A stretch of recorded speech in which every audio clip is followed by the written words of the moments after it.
thank you for this opportunity to share about your ministries in this area in camping, and Lord, for your provision over the years of people who have put many, many hours, many, many dollars, many, many prayers into your work, and Lord, seeing many, many young people and even adults coming to Christ and growing in Christ. Lord, we pray that this time together will be encouraging to all of us in this room. And Lord, that your kingdom will be built because of what is done in camps here in Ontario. In Jesus' name, amen. Okay, I'm going to first of all introduce our folk who are here as camp board or camp staff, and we're going to have them do video and a little blurb on their ministry, and then we'll have question time after each one does their presentation. So if you don't come up with questions, please be creative, and I will ask the questions. Okay, Ryan Lidstone is with ABK. I saw your title is a director. It's managing director. Is that correct? Yeah, I wanted to say that. Yeah, I was obviously director, managing director. And so ABK, we know where that is, down the road, that way. And Charles Snell has a similar name to mine. And Lisa, who is sitting on that side. They're from Dorion Bible Camp. 8 hours. Charles drives 6.5 hours that way towards Thunder Bay. It's a One Hope Canada camp, and it's been there for what's the 40s. Since the 40s. We had our 70th 2 years ago, so I guess we're on 70. How old is ABK? 58. 58. Okay, awesome. Chrissy Vliestra, director of All Tribes Christian Camp on the island, St. Joe's Island. You know, when you talk the island, I found out if you're near, you're past, well, I don't know, well past Blind River, if you say the island, that's Manitoulin, right? If you say the island when you're this side, it's St. Joe's. So, she's going to present that. Together. Oh, okay. Just let me get it. Katie, Elliot, and give me the first name. Patty Brown. Good job. I'm running out. Patty Brown. Patty is the book, everything in the office. That's me. Everything in the office of the camp. Katie is the new program director coming on deck. I hear you got all your support in. I got 70%. So, oh, yes. She's allowed to come. Allowed to move, yeah. You're allowed to move to camp, okay. Yeah. So she's the newest member at Galilean, and she'll be coming on back. So that's good news. Okay, 66. Ryan, give us, you got everybody? Yeah? There's, yeah. What else? They're I said we're 66 years old. 66. Oh, yes. 66? Yeah. We just had our 65th, so we're 66. We're, 65, or sorry, not 65, 55 this year. Really? This I year. didn't know that. Or next. 1963. What year are we in right now? 63? Yeah. Yeah. Okay, yeah, 5. Yeah. Oh, that was an education. Okay, thank you. So Ryan, please give us your picture show and we'll go from there. Okay. I just brought our promo video, so you can watch it. Gives a little idea of what we do at camp, which they're all pretty similar, what our activities are, but we'll watch it here and then we'll...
So really,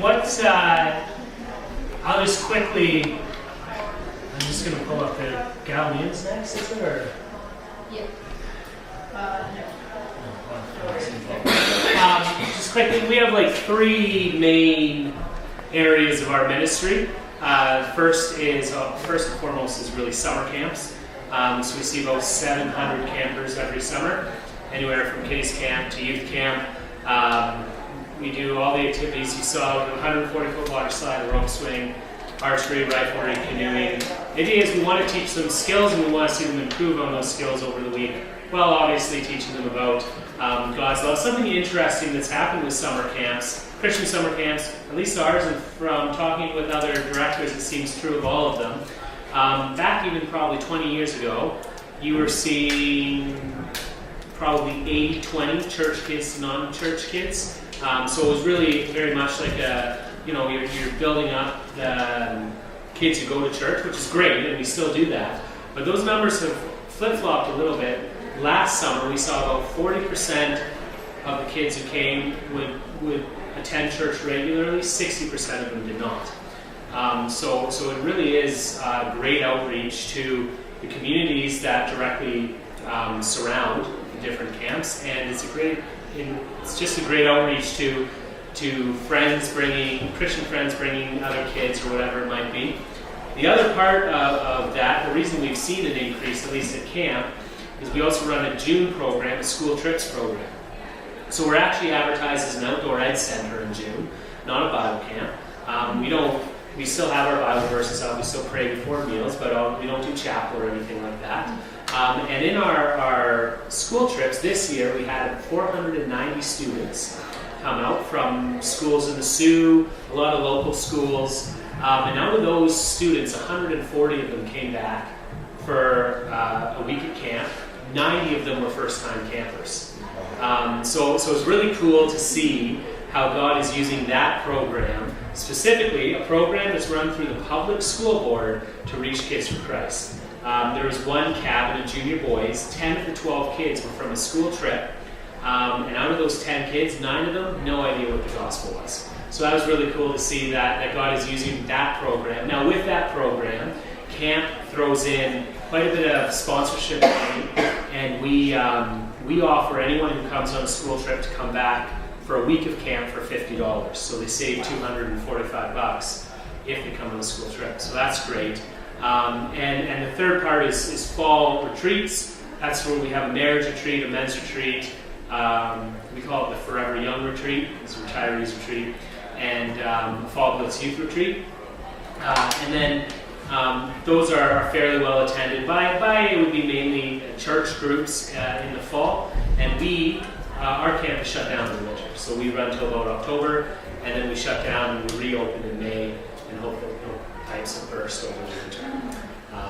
So that's like a quick overview. You can ask questions if you'd like about that after, and I'm sure other camps will share some of the successes. I will say on behalf of myself, and I'm sure everyone believes this up here, camp ministry in Northern Ontario is easily the single most effective way that God is reaching young people in our communities, I would say. You see huge growth happen at camp. I am who I am today largely because of what God did through camp in my life.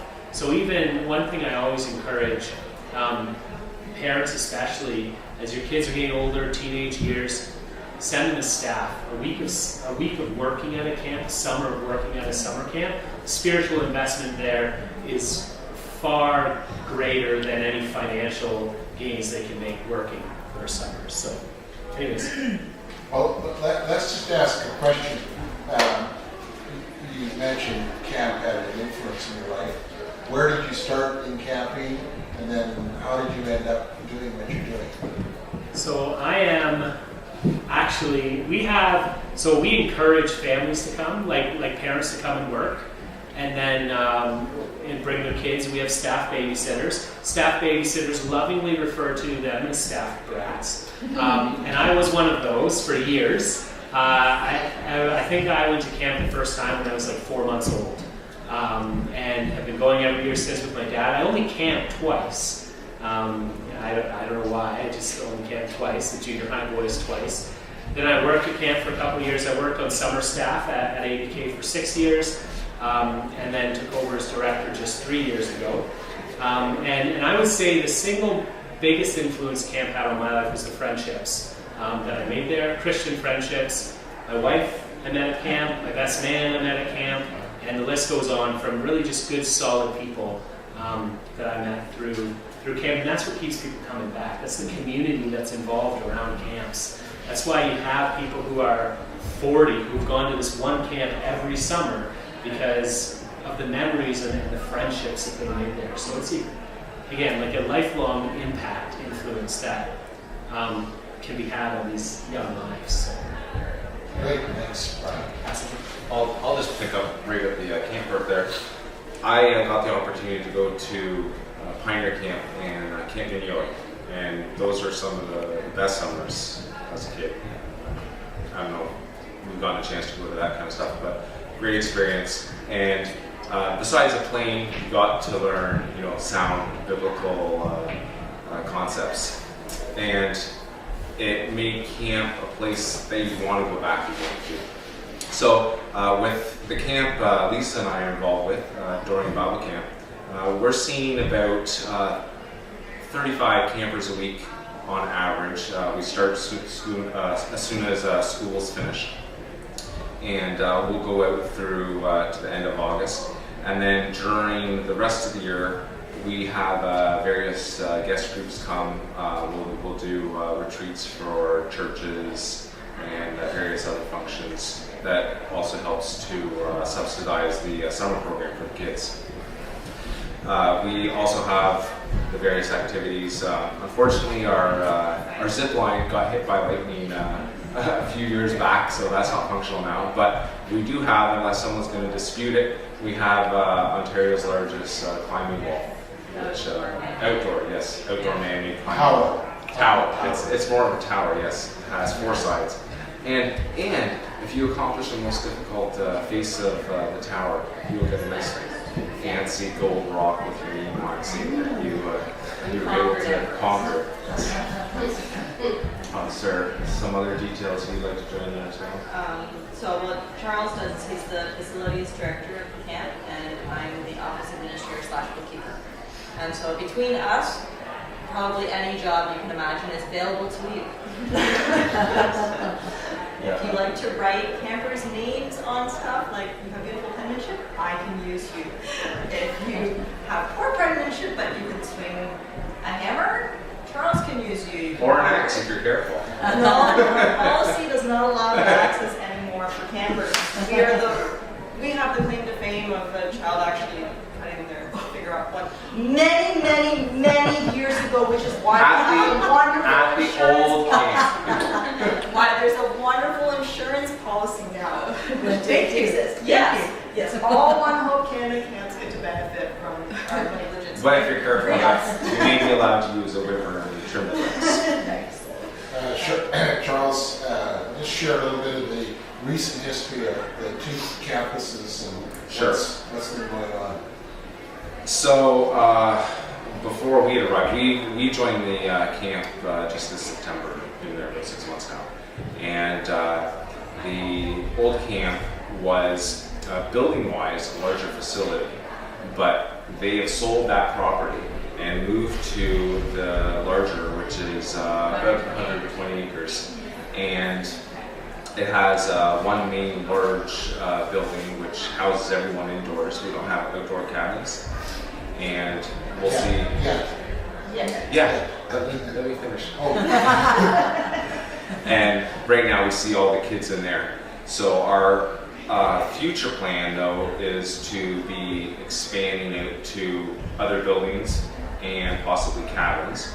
This summer, we're going to be getting elevator installed so we can have more accessibility for children that have disabilities and other guest groups that come in, so they're able to use the facility fully. so what do you have for water? Well, you saw the pictures. What's the name of the lake? Sugar Lake, and we own the whole bay. So Yeah. we have a dock system and then a road swim water side. Where are you? So we're on Superior, and interesting fact is that we have probably the only bay that actually gets warm enough to swim in the summertime. It's Superior. Everyone else can't because it's so cold. But by the time people are getting out of school, you can wade in up to your knees, and then as the weeks go on, you can wade up to your belly. So yes, it's early in the seasons, it's quick in and out, but yeah, it's fun times. But if you go talk to the people that have been going to Dorion for years and years and years and years and years, and they talk about when they were kids, they still have memories of going in the waves, just watching over them, because we are part of Superior. We actually get some turbulent water, but fortunately we're shallow enough that we can enjoy it. You know? So that's one of the nice things. And then we also have Coldwater Creek. We have the entrance for that runs through our property. We have a canoeing program down there that we go out and the kids can safely navigate through the waterway there.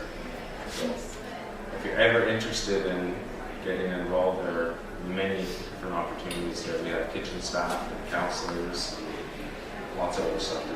Yeah, and we're even toying with the idea, it hasn't been finalized yet, but we would like to see if there are young people that want to go get, become a canoe instructor or get their lifeguarding, we'll help pay for it if you commit to so many years that we can.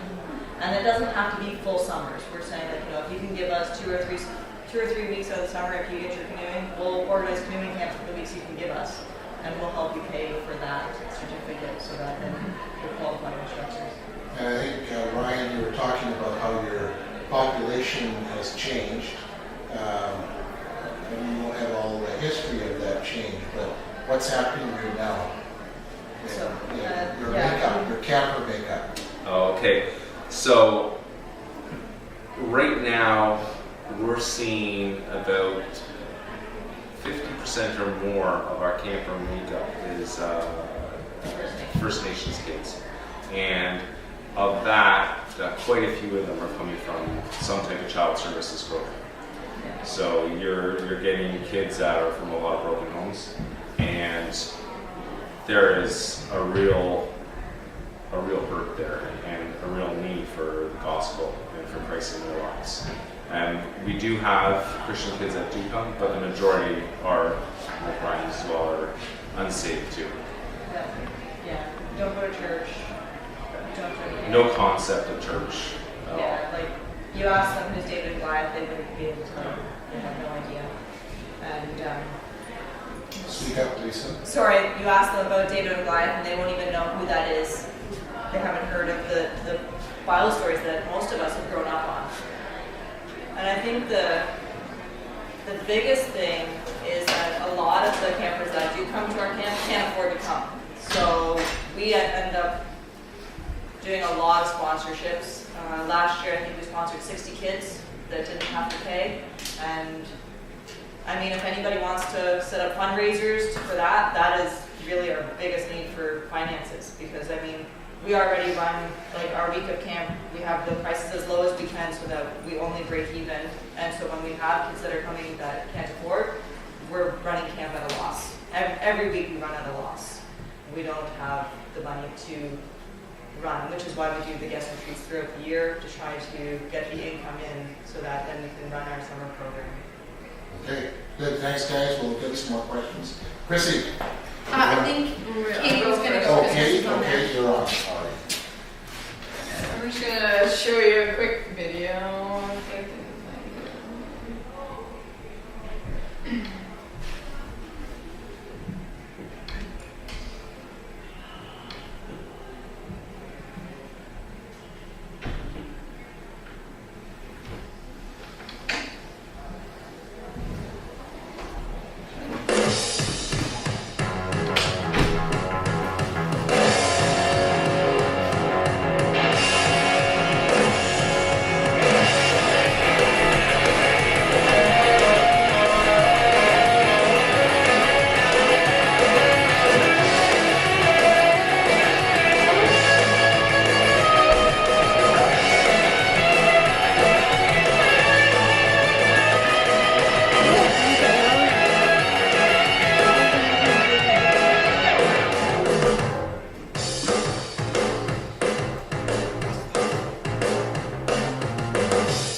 Anyway, yeah, so me and Patty work at Galilean Bible Camp. I've been volunteering there in the last 7 summers, and I was a camper before that, so Galilean's one of my favorite places. I recently graduated from university. I took sport and recreation management, and at the end of this summer, I was offered the full-time position of program director at Galilean, so I'm excited to start. I don't know if I'll be able to answer all your questions. I have lots of volunteer experience, but not a lot of full-time professional experience, I guess, whatever that means. So Patty might be able to answer some questions a little better than me. I feel like I'm probably going to reiterate a lot of things that other people already said because our camps are very similar. But yeah, we have summer camps, different age groups for ages 7 to 17. In the summer, we have camps for little kids that run off like a themed story. We have a 4-year circle of different programs that we go through. We have a skills camp for kids where we teach them different skills, and then some youth camps and some tween retreats. We have a separate site on our facility that we call the wilderness camps, where those are just for girls or just for boys, and they have a little bit more of a rustic experience. We also have 1 week of camp that's called Backcountry, and it's a 5-day hiking trip where kids get to go to 4 different lakes, and they actually sleep out in hammocks.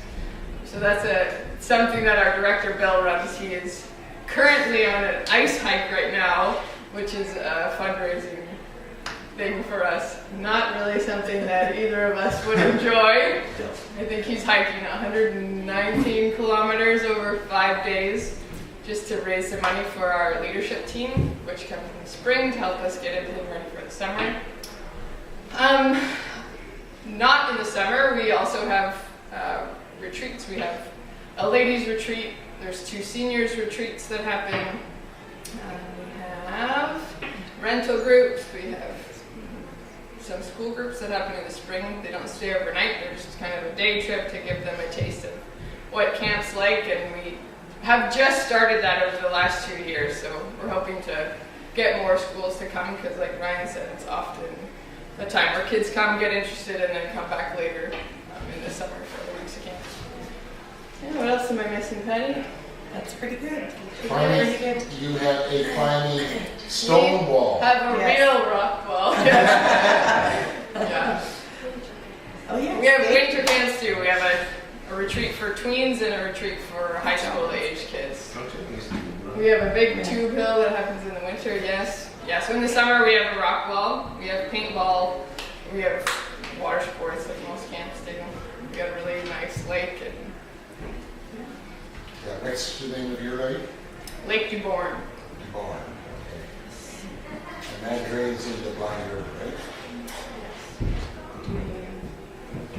Sure. Any, Bill would know. any questions? I have a question. Just wondering, like, why the 5-year, like, grouping the kids to, like, the 7 to 11 camp? Like, does that make the parents of 7-year-olds a little nervous? Like, to have their kids with 11-year-olds, or do you split them up a little bit, or is it all big one lump that's a happy lump? When I'm the one that gets to put them in their cabins. Okay. So on the registration form, there's a place that says who they would like to be with. So, and it also asks if they're a first timer. So I try to put them with the appropriate age. So basically we have a 7-8 cabin, a 9, 10, or 8, 9. It depends on the child, and if we know them, we know that they're maybe better off with the bigger kids or better off with the smaller kids. And then their teams are a mix of everybody. Yeah. And so it just makes the teams fair. But we do our best to make sure that they're in a cabin where the majority are their particular age. So that helps a lot. And what are your numbers, like, at camp? How many kids are? It depends on the week. At skills camp, we have 5 different skills, and we can only take 14 in each one. So that's a limit there. We have 4 girls' cabins, which can hold up to 12 or 14 girls. And then on the guys' side, we have 3 for sure, and we can have a 4th one if we needed it. So we have, I think all summer, we didn't have numbers like Ryan had. We had 265. But of those, I think our first week we had something like, say, 53 kids, and 40 of them were first timers, right? So we saw a huge increase. We had 82 first time kids, which was just mind-boggling. You know, when you think, how did they hear about it, and why are they coming? And unfortunately, I'm not able to go back far enough to really track it to see if they're part of a family that's come for years, or if they've just heard about it and show up. One thing that really helped is that we have a French Catholic school in town and an English Catholic school in town. And the French Catholic school allowed us in to offer a prize for their event that they were running, and so kids got their tickets for behavior, etc., I think, and they could put them in. And so I was there the day that the prize was drawn, and so that the kids saw the promo, and that alone, my phone was ringing off the hook for the next 2 weeks. It's like, we didn't even know you're there. We live in White River. It's like, what? So that's another door that opened, and so we had a lot of questions and a lot of kids come, and we have a lot of sponsored kids as well, CAS and Sudbury Manitoulin Children's Foundation.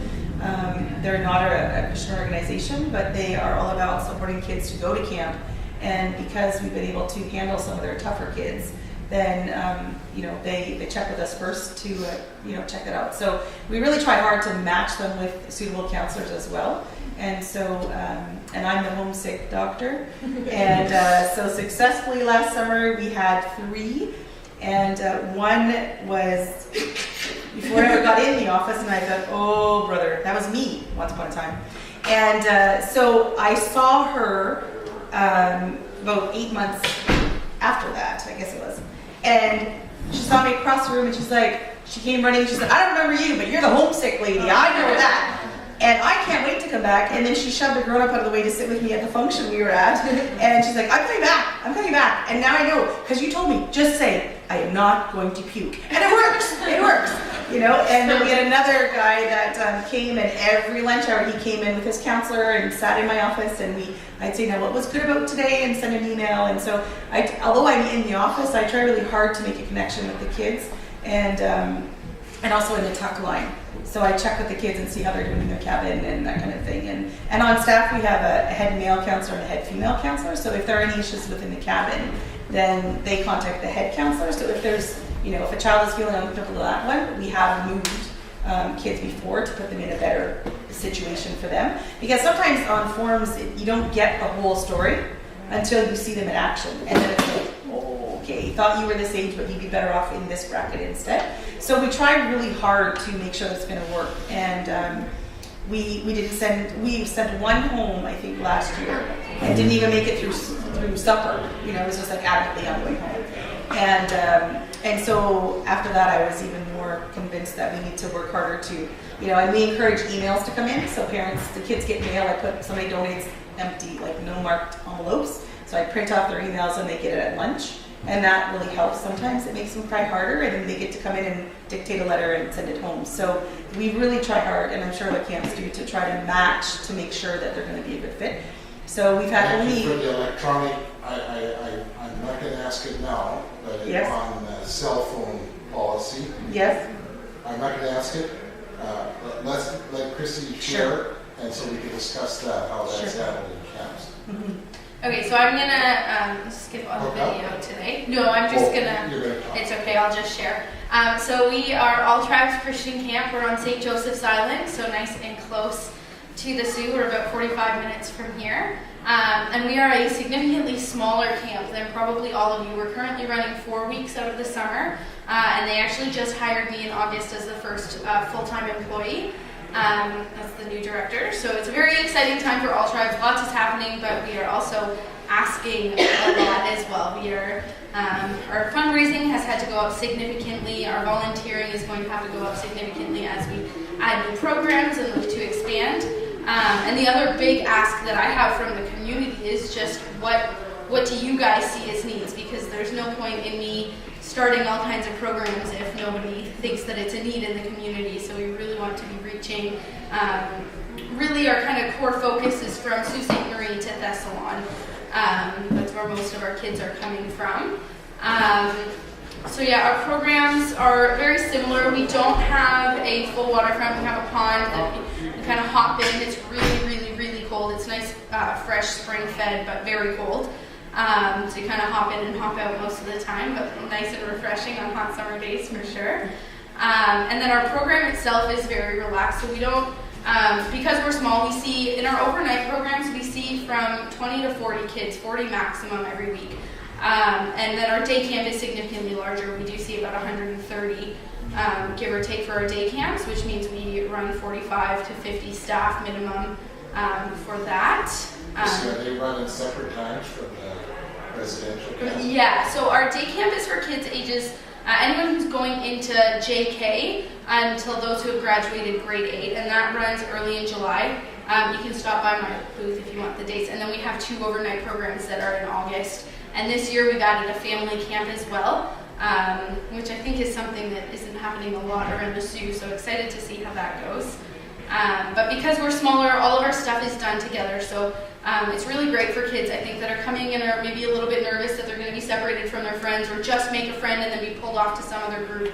I know that was something that I, growing up, struggled with a lot. I had a hard time making friends, so to be pulled away was always a little bit devastating. So we do almost everything together other than sleeping, really, is obviously done in their own cabins. But yeah, I've lost my train of thought now. But yeah, so we're small, we're expanding, and I'm really excited to see where things go. Excellent. Any questions? Because I can create them. Okay, I referred to the thing about cell phones, and because I was involved with the camps before, what are your policies? How do you handle cell phone allowances or usage? So, I mean, kids have cell phones pretty early now, so we always ask that question during our registration. If they have a cell phone, they can either send it home with their parents or whoever's brought them, or they can sign it in and it stays in Patty's office for the whole week. We don't like to have them in their cabins with them because they're just a distraction. Yeah, so sometimes also we have problems with staff with cell phones as well. So our counseling staff don't have their phones at all in the cabin. They're allowed to use them on their breaks. We provide alarm clocks for them so they can have the real camp experience too. Yeah, and if you're a staff in the lodge, you can use it in the evenings or on a break time, but it's not seen in front of the campers. That's kind of our main goal. I bought a shoe caddy for 99 cents at Value Village, and it hangs on the back of my door, and they have their name on a pocket. So the staff phones go in there, and Katie has a key and I have a key. So it's very limited time, and if they're too late and I'm in the tuck shop, too bad. So they need to organize that. And so basically on our form, we ask that there not be any kind of electronic device, period. So, there's no iPods, there's no listening to music at nighttime unless the cabin supplies it. All that kind of stuff, right? Like it's all not. Anything that plugs in, leave it on. Okay. So that's basically And one of the what we say. blessings that Galilean has, it's almost no zone reception, right? especially True. for mine. Unless you know the spots. Go to wilderness. Go to wilderness.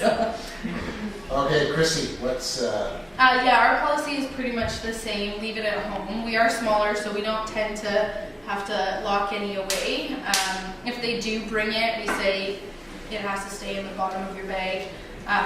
If we see it, then there will be, of course, consequences for that. But even just for the safety of their phone, just leave it at home. You're not going to be using it anyways. So, and with a small group, it's fairly easy to manage that. So.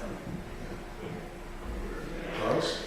I'd say the majority of our kids don't have phones. It's not a big deal issue for us. With our staff, though, they have a lounge area where they can go. They're encouraged not to use it with the kids.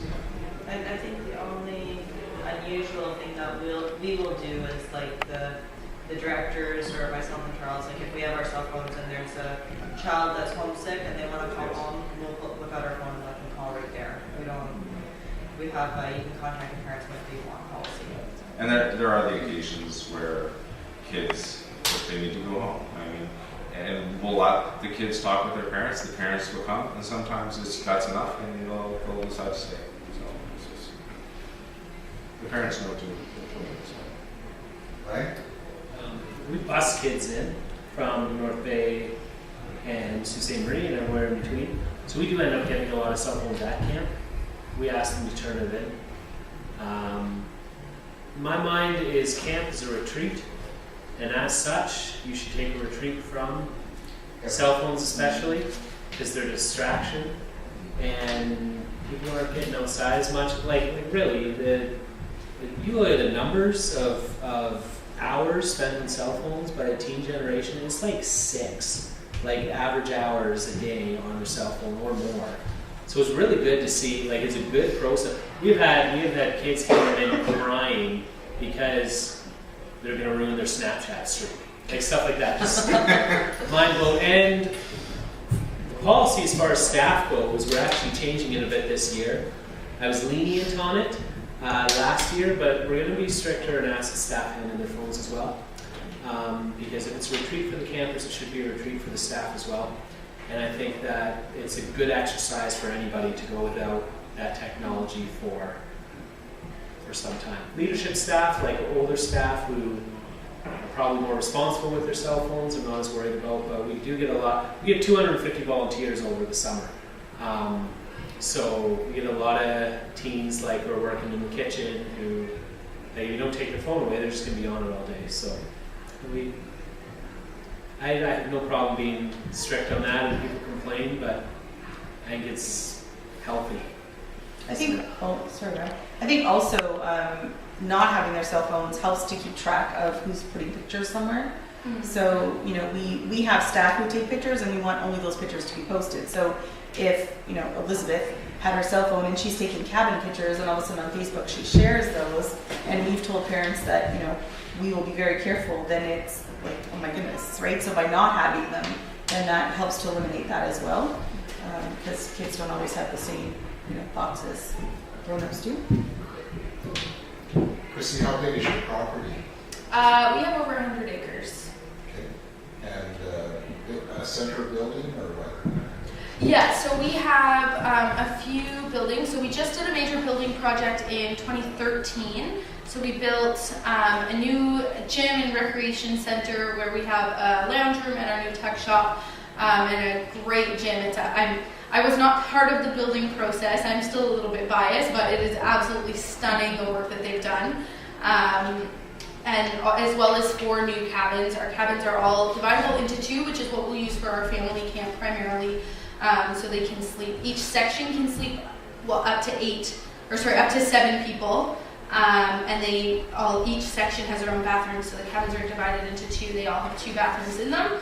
And we use those for summer camp as well. And then we also have our lodge building, which is one of the closer to original buildings on the property. So it definitely gives you that rustic camp feel, and that's where our dining hall is as well. As far as buildings go, we do still have a lot of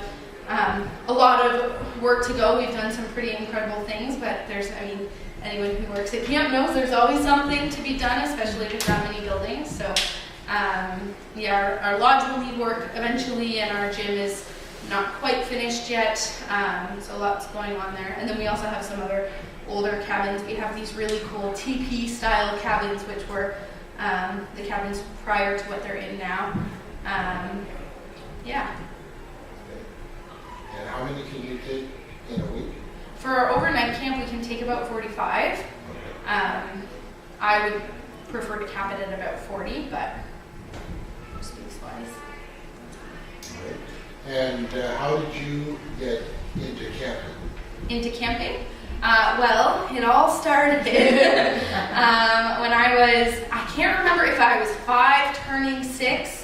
I don't remember what the youngest age was, but I was actually too young to be going to camp that summer. But I begged and begged and begged, and finally they let me go. And I went to Galilean. I started as a Galilean girl, and that summer at camp, it was the first time that I really clued in. I grew up in a Christian family. My dad is a pastor, and it was the first time that I really clued in that there were kids out there who didn't know Jesus. I had kids in my cabin who weren't from Christian homes and weren't really interested in Jesus, and I was like, this is not okay. These people need to know Jesus.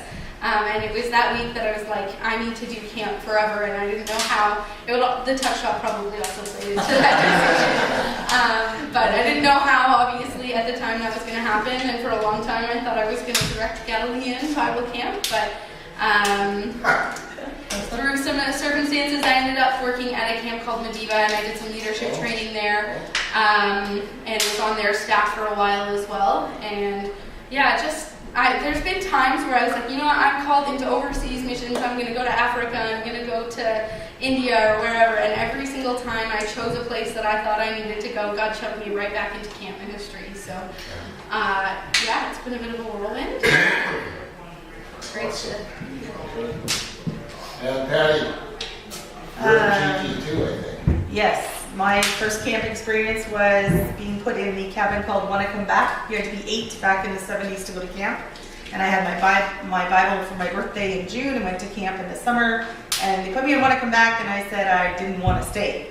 And I was heading for home, and I was a White River girl, so packed up my friends, and we went up the old road, and the director came with a wooden spoon. We all got a wooden spoon at home on our behinds, and so we thought that's what was going to happen. So you never saw kids run so fast back to the cabin and unpack, and it was Shirley Stewart, the director, who happened to be also stirring something in the kitchen, saw us and came with a spoon. She didn't realize she had a spoon, and she's long-legged, and man, could she move. And so yeah, we unpacked, and she knew us from school because she was our Bible teacher at school. She reached into my sleeping bag because we were that quick. And she put her hand on my heart, and I remember something along the lines of, it's beating fast for someone who should be at the beach, you know? And she never scolded. She just was very calm and sent us on our way and told us that we did a great job making our beds, and it was time to be elsewhere. We needed to go where we were going. And that kind of mentality just stuck, right? To see her at school every 2 weeks was a great encouragement, and so she often talked about Galilean.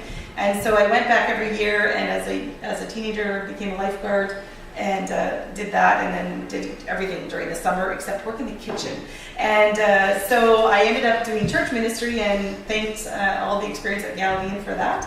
And God called me back in 2015, and I was telling people today that I seriously thought Excel was gum. I didn't know Excel was a computer program, because as I went out for my hip surgery, which the surgeon botched, but that was all part of God's plan, I had just received my laptop the day before I went for surgery, and I never ever went back to work. And so I had no idea. So that usually makes people laugh. But God has definitely been, it's made me absolutely depend on God. I came with no support. And I had nothing to lose. I had a house that wasn't selling, and my parents stepped in and said, we'll pay the mortgage, just go. That's where God's called you to go. And so I don't even check my support level. I just say, okay, God, I need to put gas in the car, and I've never had anything not happen. And so God continues to teach me that when He calls you, He is faithful. Even when it feels like bumpy and there are confusing moments, then He's always in control, as long as we give Him that control. And so I'm in the office. I love it. I love interacting. I especially love when I get to interact with people. And so during the seniors, I help Howard Without do some programming, but I'm going to lose that job to Katie, but that's okay. And I just get to hang out with them and just be part of their lives. And I also help to look after, when we have our winter camps, I look after the little people that come with the grown-ups who are volunteering, and I love that ministry. So I love being at camp, and I always wanted to grow up and be Shirley Stewart. And she became my role model and my spiritual mom, and I was very blessed to have her mentor me all those years, and I look forward to doing that as well as God enables me. So.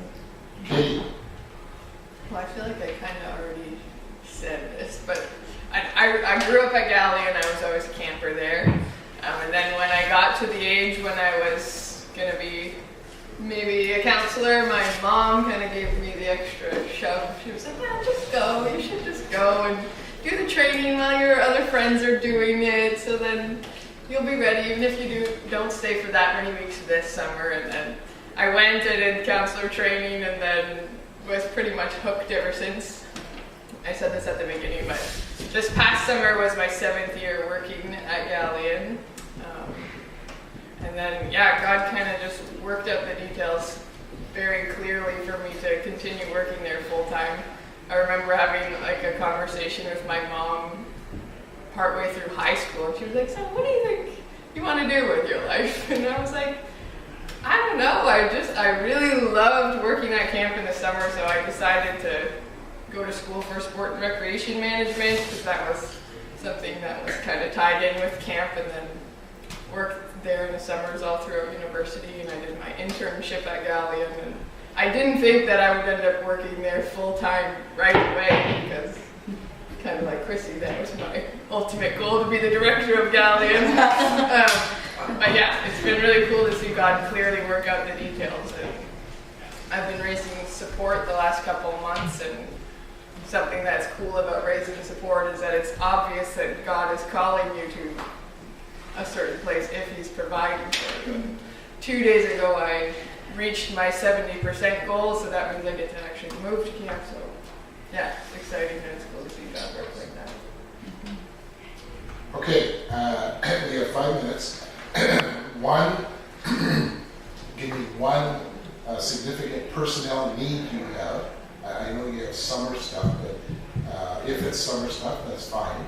Do you have other needs in the way of staff? If it's summer, I know waterfront is always a critical one, but let me start at this end. Lisa, you can have one. Yeah, waterfront director is Waterfront definitely, director. Okay. right now, our program director is our waterfront director. That really straps the person down when they have to be both. Okay. Okay. We're usually looking mainly for counselors in the summer. What age group are usually? 15 and over. So sometimes we have parents come in. And what age group do they have to counsel? Any of them usually. So it depends on their spiritual maturity. So we had some 15-year-olds last year, because I'm terrible with math, and said, well, they're 16. They would be 16 the following year. And so based on their spiritual maturity, and we watch them in the, some might end up start in kitchen, and if we see that they're really, stepping out and wishing they had been somewhere else, sometimes we make that transition as they're 15. Often it's like this group of campers were short of counselors. Right. Which age group is that usually? It's usually our youth camp at the end. Older kids, The yeah. older kids. Yeah. Because other counselors are camping. Right. Yeah. Those were our counselors. That's right. I think that's part when you call of, the parents in. right, and I think that's part of why we backed up our year instead of having campers be 18 in the end. We're saying 17 so that the 18-year-olds can counsel the 14-year-olds. Yeah. Right? So we're trying to make that shift too, because they feel too old to be, they've been on staff all summer, and then it's too hard to make that transition to be a camper again. They So, like being on staff. yeah, so, and it's hard, but yeah, it's usually the youth camp. Chrissy? I would say outside of, I mean, we're always looking for summer camp volunteers, especially for BBS, but at the moment we're, because we're expanding our year-round program a little bit and working on figuring that out, people who can help with things like cooking and cleaning for those, so in the year-round more than in the summer.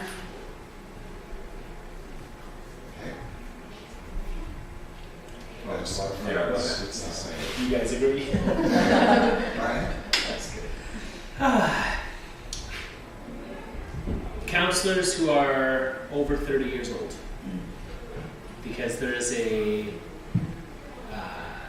false belief that to counsel you need to be like 20 or younger. But I think we have two particular male counselors. They're both over 50, and they're by far energetic. They connect with the kids, and honestly, when you're a 16-year-old, and you see like a guy who's a dad who's like has a bunch of other stuff to do, and he takes the time and gives a week of his vacation time to come and counsel, that alone speaks to kids.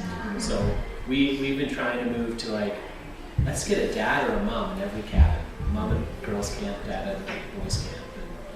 So we've been trying to, like our senior counselors, we're trying to actually make them, not actually seniors, but trying to get older counselors in because we value that maturity. So that's right. Yeah, I think that really ties in with what Stephen was saying here earlier this morning about getting in there where the need is now with this generation. And it doesn't, he wasn't talking to the kids, he was talking to the older ones.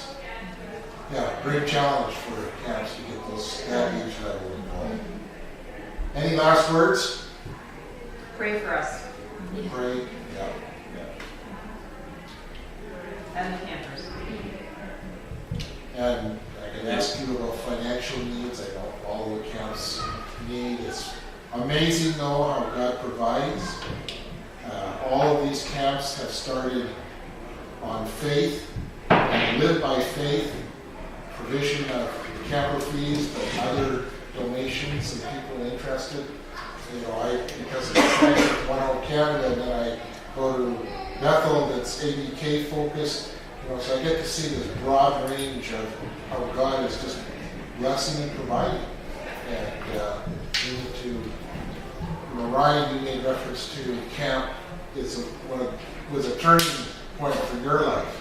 And I forget which study it was, said that camp, or short term, had the most significant influence on kids staying true to the Lord during college and university years. And so if people go to camp and have that's sort of the first time they get that experience of learning their own faith and sharing that faith. And the same on a short term, you get that sort of experience and more strength to get through the universities, colleges in our world. So thanks guys, appreciate your time, and the audience, I'm sure the great audience, but it's been good. Good to have this. We'll pray that God will use this to encourage our audience that's been here. And James, would you mind closing that session with prayer? Sure, please. Father God, you are good. You have good plans for us. You have good plans for the people in this world that you love. We know, Lord, that your heart breaks for those who don't know you. Help us, Lord, to pick up this task that you've given us. To introduce people to your Son. To help them to understand what has been done for us. Help us to understand, help them to understand your love for us and the depth of our need for you. Lord, by your Spirit, help us with the jobs that you're giving us to do. Show us where you want us to go, and help us to trust you. Amen. Thanks, guys. Appreciate it. Get whatever sticks you have.